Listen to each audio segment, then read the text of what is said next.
High বন্ধুরা, সবাই কেমন আছো? আমি তো ভালোই আছি। আজকে আমি গপ্পমীরের ঠেক নিয়ে গল্প করতে এসেছি।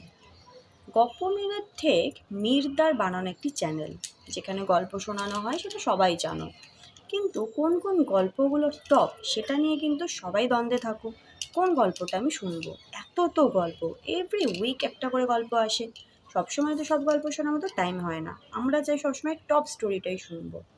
আমি কিন্তু সবকটা গল্প শুনেছি, তাই জন্য আমার কাছে খুব ইজি তোমাদের কাছে শেয়ার করা কোন গল্পগুলো টপ। তার মধ্যে আমি প্রথম নাম করব কালের মন্দিরা।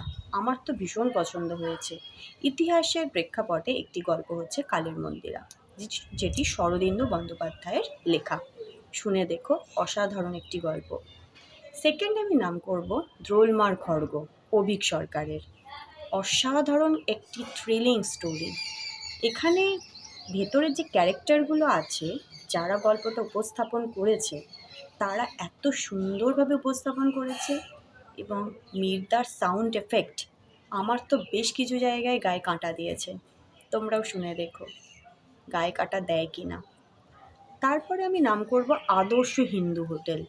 আদর্শ হিন্দু হোটেল গল্পটা অনেকেই জানো, কিন্তু নিজে পড়া আর মির্দার উপস্থাপনায়, মির্দার ক্যাপ্টেন্সিতে সেই গল্পটা শোনার মধ্যে অনেক তফাৎ আছে। শুনে দেখো। বেশ কিছু জায়গায় তো আমার মনে হচ্ছিল, কাশ হাজারি ঠাকুরের হাতের রান্না আমি চাখতে পারতাম।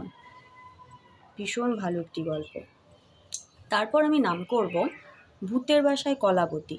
নামটা শুনে মনে হচ্ছে এটা একটি ভূতের গল্প, কিন্তু না, এখনই সব বলে দেবো না, তোমরা শুনে দেখো।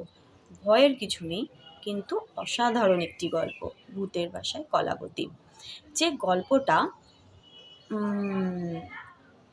তোমাদের নিশ্চয়ই ভালো লাগবে। মতি নন্দীর লেখা একটি গল্প। তারপর আমি বলবো তারানাথ তান্ত্রিকের গল্প, মির্দার ভয়েসে। সবাইকার কাছে খুবই পছন্দের, কিন্তু প্রত্যেকটা গল্পই কি টপ? না, সবগুলোই ভালো, কিন্তু দুটো গল্প আছে খুব ভালো। তার মধ্যে একটা হচ্ছে ব্রহ্মপিশাচ, আর একটা হলো পঞ্চমুণ্ডির আসন। এই দুটো গল্প তোমরা শুনে দেখো। তারপর আমি নাম করব ঈশ্বরচন্দ্র বিদ্যাসাগরের লেখা বেতাল। বেতালও কিন্তু আমাদের মির্দার ভয়েসে অসাধারণ লেগেছে।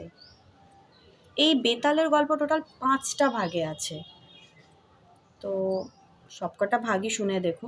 যার শুরু কিন্তু রাজা বিক্রমাদিত্য আমার প্রশ্নের উত্তর দেবেন, এটা দিয়ে শুরু হয়েছে। তারপর এটির পর আরও 4টে পার্ট আছে, টোটাল 5টা পার্ট। শুনে দেখো। আর সবার শেষে আমি বলবো শার্লক হোমসের। শার্লক হোমসের একটি গল্প আছে, খুবই সুন্দর। সেটা হচ্ছে the problem of Thar bridge বলে। দারুণ গল্পটি, দারুণ। তো বন্ধুরা, যারা গল্প শুনতে খুব ভালোবাসো এবং খুব ভালো গল্প শুনতে চাও, তারা গপ্পমীরের থেকে এই গল্প কটি শুনে দেখতে পারো। কেউ হতাশ হবে না, প্রমিস। যদি সবার ভালো লাগে আমার ভিডিওটি, যদি মনে হয় যে না, রিপর্ণা যেগুলো বললো গপ্পমীরের থেকে সত্যিই সেগুলো খুবই ভালো, প্লিজ আমার চ্যানেলটা সাবস্ক্রাইব করো, শেয়ার করো, আর এই ভিডিওটা একটা লাইক দিও। ঠিক আছে, টাটা।